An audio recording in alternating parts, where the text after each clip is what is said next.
Hello, I'm Brian Fox, and this is I Hate Rock Music. Yes, it is. And this video is going to be about a French band. I don't do that many French bands because, frankly, no offense to you, France, but there's not a lot of French bands that I think are really great. And it's just kind of one of those weird things. I know a lot of rock collectors out there know what I'm talking about.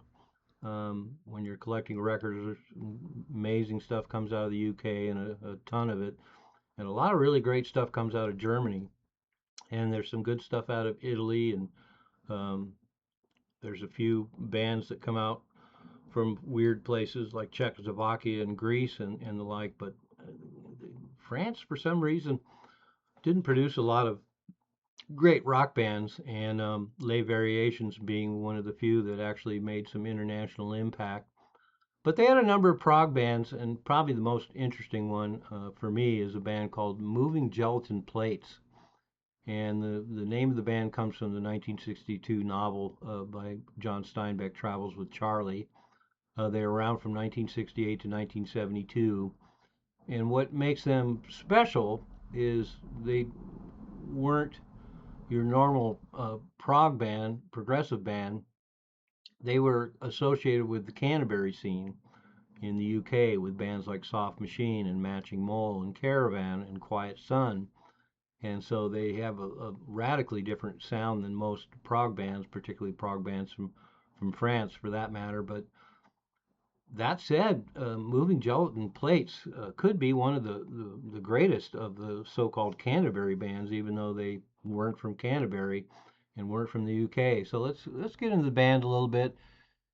Didier Thibault on bass, Gerard Bertram on guitar, Gerard Pons on drums. So the core band was bass, guitar, and drums, and then Maurice Hemlinger, a multi-instrumentalist, playing a wide range of instruments. The list is too long. And then they added four, five, six, seven different session players, mostly on reeds, sax, flute, that sort of thing. And there's some Maurice Hemlinger obviously plays keyboards and the like. And a really heady brew, and they're definitely worthy of the Canterbury label. Um, Definitely a lot of improvisation, a lot of jazz elements to it, although there's a lot of freneticism to it. It's pretty frenetic, pretty busy, pretty lively. But like the Canterbury scene, there's not a lot of grandstanding. They're not the kind of band where everybody takes turns doing a lot of solos and showing off what they can do. Very much an ensemble band. The playing is top notch, needless to say. The music is very complicated. To say they have odd time signatures is an understatement. The stuff just flies by in all directions. Um, there's a little bit of vocals here and there, but not that they have a vocalist, but there's some voices happening in this wild mix, and just really great stuff. Really unlike anything else. As I mentioned, related to the Canterbury scene, and they kind of buy into that aesthetic, but they definitely have their own voice.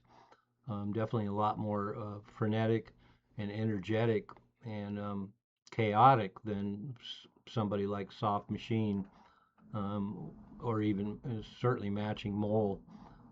So they kind of remind me a little bit of the band I did a video on, Ex Magma, particularly the third Ex Magma album, which has a lot of energy and freneticism and very angular, full of surprises, and moving gelatin plates just really create a lot of interesting textures, and the way they combine the instruments is really unique, and just have a great feel. The musicianship is top notch, and they were good enough. They got signed by CBS, a very major label. Put out their first album in June 1971, and then their second album, The World of Genius Hans, in 1972. I prefer the second one. It's a lot more developed, a lot more energetic, a lot more chaotic. Um, just shit flying everywhere.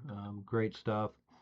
And they reunited in 1980 and did an album called called themselves Moving, and then they put out actually they were still called Moving Gelatin Plates. The album was called Moving, and then they did an album in 2006 called Removing, um, under a different name, and it just is really bad.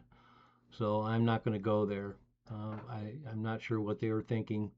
Um, they thought it was a good idea, getting a high profile and their legend kind of building up over the years, and then looking around, seeing what other people were doing, and for some reason got this kind of new age sort of feel by the time 2006 rolls around, and the reunion in 1980 was very disappointing as well. But we got these two great albums. I'm glad we got two instead of one. They both have interesting covers as well, but the music is totally unique, and doesn't really sound like any of the other bands of the Canterbury movement, as I mentioned a couple times now. Um, they're definitely a unique band and world class, and the musicianship is staggering, and they do a lot, have a lot of creativity and imagination, very ambitious, but they pull it off. So as always, the links will be below. Check them out. For you, the description I gave kind of tickles your fancy, and you like that kind of music, go for it. You're gonna find lots to enjoy here. Top notch band. I'm Brian Fox. Thanks for watching I Hate Rock Music.